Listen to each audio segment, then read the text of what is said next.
स्तुता मया वरदा वेदमाता प्रचोदयन्तां पावमाने द्विजानाम् आयु प्राणं प्रजां पशुं कीर्तिं द्रविणं ब्रह्मवर्चसं मह्यं दत्त्वा व्रजते ब्रह्मलोकम्।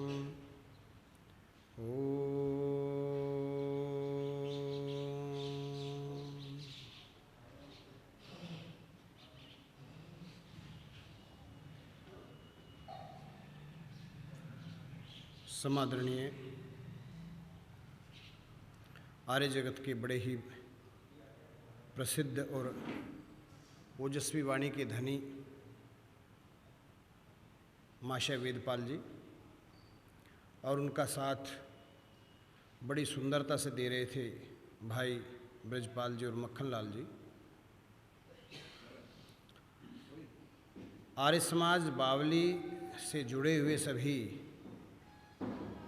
धर्मनिष्ठ सज्जनों, सम्मानित सभी पदाधिकारी, आगंतुक विद्वान, अतिथि और वंदना के योग मेरी माताओं बहनों, प्यारे बच्चों, बड़ी ही सुंदर चर्चा अभी मेरे से पूर्व भाई वेदपाल जी कर रहे थे। उन्होंने इतिहास के माध्यम से बड़ी ही शिक्षाप्रद बातें हम लोगों के सामने रखी। हम सबका उद्देश्य यही रहता है कि हम वर्तमान से सीखें, चाहे इतिहास से सीखें, पर हम सीखें अवश्य, क्योंकि बिना सीखे मनुष्य का निर्माण नहीं होता। मनुष्य एक ऐसा प्राणी है जिसको सीखना पड़ता है। यदि वो ना सीखे तो उसका जीवन ही नहीं चल पाता। क्या उसको खाना है, क्या उसको पीना है, क्या पहनना है, क्या बोलना है, कहाँ बैठना है, कहाँ नहीं बैठना है, ये सारी बातें उसको सीखनी पड़ती है। मनुष्य से अलग जितने भी पशु पक्षी हैं, जीव जंतु हैं, उनके पास उस प्रकार की सामर्थ्य है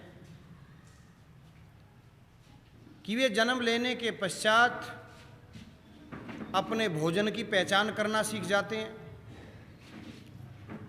और अपनी रक्षा कैसे करें इस बात को ठीक ढंग से सीख जाते हैं। और ये दो मुख्य बातें हैं किसी भी जीव के लिए, क्योंकि जीवन चलेगा कब? जब उसकी रक्षा होगी। जीवन चलेगा कब? जब उसको ठीक भोजन मिलेगा। तो भोजन का चयन करना, भोजन की ठीक ठीक पहचान करके उसको प्राप्त करना और आत्मरक्षा कैसे करें,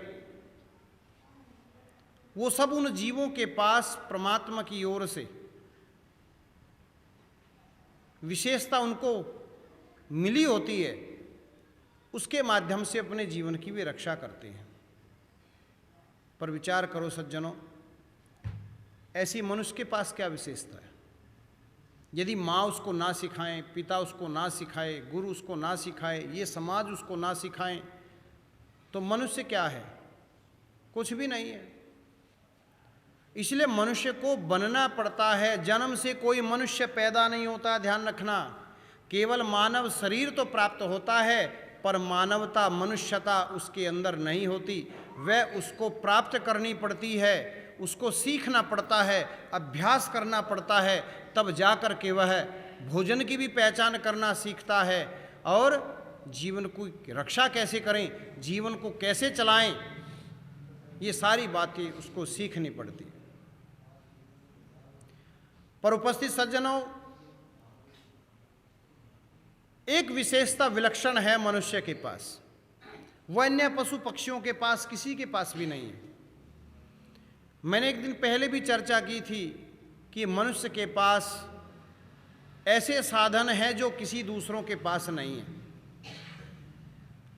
ऐसे साधन केवल मनुष्य के पास हैं और वे साधन मनुष्य को बहुत ऊंचा उठा सकते हैं और मनुष्य को उठना चाहिए। यदि वे मनुष्य उन्नति नहीं करता तो मनुष्य काहे का? वो मनुष्य नहीं है, वो तो पशु समान ही है। केवल मानव शरीर प्राप्त करने से कोई मनुष्य नहीं बनता। मनुष्य तो मनुष्यता आ जाती है तो मनुष्य बन जाता है, नहीं तो नहीं। और वे साधन उसके पास ऐसे हैं कि उनके द्वारा वह मनुष्य बन जाता है। वेद में बहुत सारे ऐसे मंत्र हैं जिनमें प्रार्थना की जाती है, हे प्रभु मेरे पास इस जीवन में जो ये 11 इंद्रियां हैं, 10 इंद्रियां हैं और 11वां मन है जिसको उभय इंद्रिय कहते हैं, ये 11 की 11 इंद्रियां केवल मनुष्य के पास हैं। उस प्रकार से ये आगामी जीवन में भी मुझे प्रदान करना। क्यों? क्योंकि इन इंद्रियों के माध्यम से ये वो साधन है कि मनुष्य चाहे तो उन्नति कर सकता है और चाहे तो अपने को बहुत नीचे गिरा सकता है। इंद्रियां बिगड़ गई तो गाड़ी बिगड़ गई, गाड़ी खराब हो गई।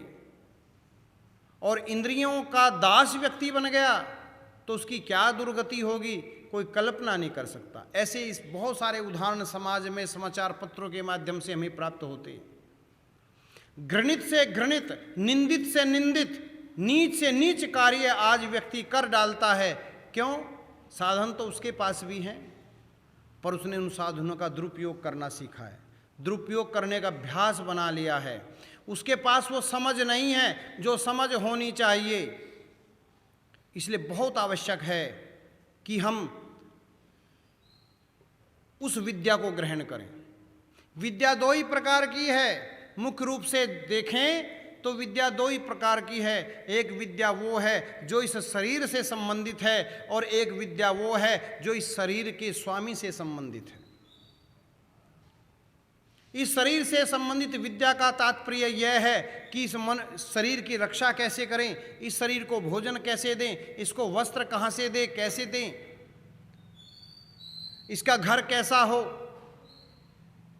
ये व्यापार कैसे करें, ये साधन कैसे बनाएं। ये सारी की विद्या क्या है? ये विद्या इस शरीर से संबंधित है।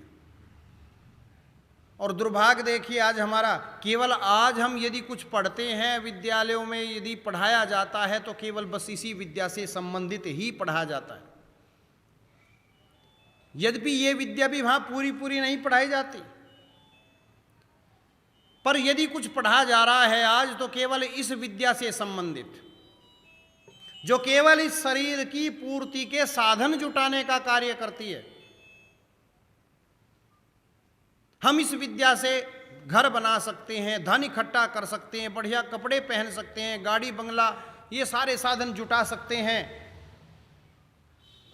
पर इस शरीर को, इस जीवन को चलाएं कैसे, ये हम इस विद्या से नहीं सीख सकते। इसलिए कक्षा 1 से लेकर के पोस्ट ग्रेजुएशन तक आप देखिए, पाठ्यक्रम उठा करके देखिए, वहाँ ऐसी कोई विशेष रूप से बातें नहीं आती जिसको सीख करके मनुष्य अपने घर को ठीक कर ले, अपने जीवन को ठीक कर ले, बुराइयों से बच जाए, उसे जीवन का उद्देश्य समझ में आ जाए।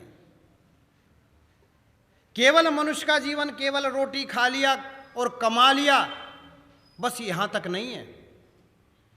ये काम तो पशु पक्षी भी कर रहे हैं। गली में घूमने वाला एक कुत्ता भी येन केन प्रकारेण जैसे तैसे परिश्रम से इधर उधर टुकड़ा मांग करके पेट भर ही लेता है। और यदि यही कार्य मनुष्य कर रहा है तो मनुष्य में और उस कुत्ते में, अन्य इस प्रकार के जीव में अंतर क्या है? इसलिए नीतिकारों को लिखना पड़ा, नीतिकारों को कहना पड़ा, आहार निद्रा भय मैथुनम सामान्य में तत्पशु भी नरणाम। यानी आहार भोजन करना, निद्रा सोना नींद लेना, भय मृत्यु से डरना, दूसरे बलवान जीवों से डरना, और संतानोत्पत्ति करना, ये 4 मौलिक प्रवृत्तियां जैसे पशु पक्षियों में है ठीक वैसी मनुष्य में है। और इन मौलिक कार्यों के आधार पर, प्रवृत्ति के आधार पर, व्यवहार के आधार पर तो मनुष्य और पशु एक जैसे हैं। जैसे मनुष्य हैं ऐसे पशु पक्षी हैं, अंतर भेद कुछ भी नहीं है।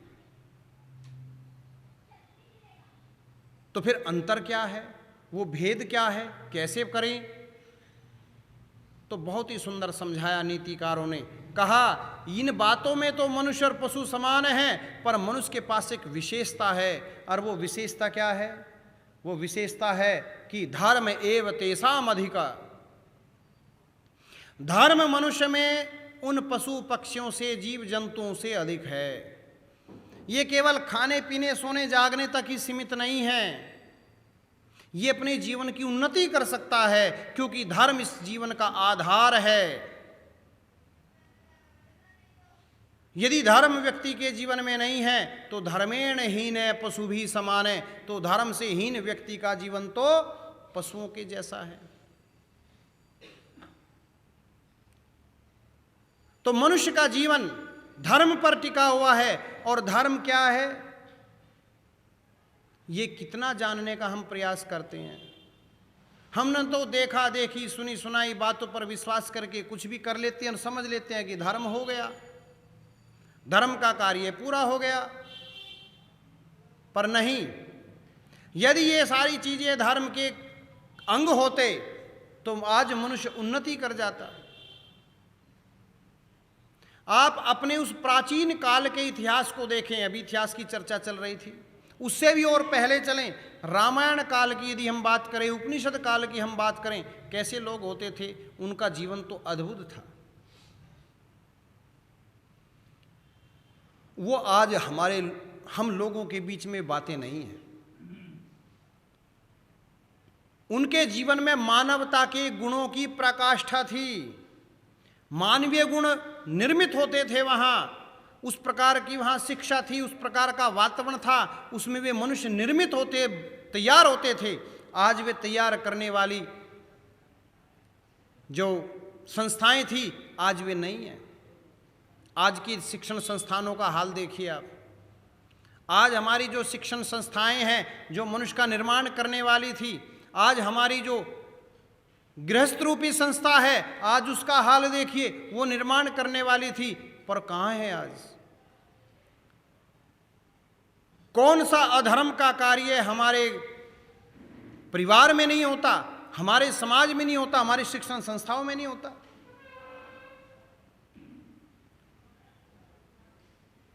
छात्रावास छात्रों के आवास नहीं है आज।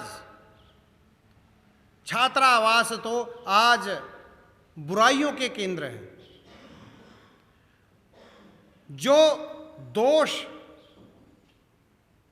जो पाप एक विद्यार्थी स्कूल में नहीं सीख पाता, गांव में नहीं सीख पाता, वो बड़े शहर में जाकर के और बड़ी शिक्षण संस्थान में प्रविष्ट होकर के छात्रावास में रह करके सारा सीख लेता है।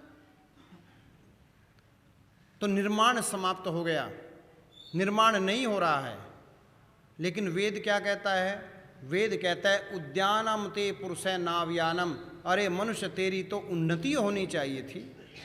नाव्यानम, तेरा पतन नहीं होना चाहिए, तेरी उन्नति हो।